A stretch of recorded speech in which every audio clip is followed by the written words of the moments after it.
এই যে আমাকে বড় ভাই বাবরচি,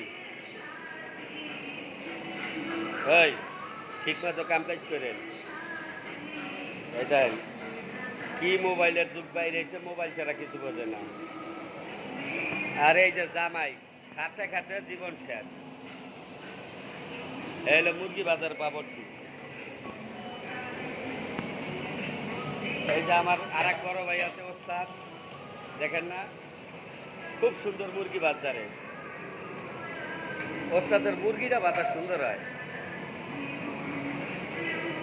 কষ্টের ঠেলায় পাতিলের ভিতরে বইছে।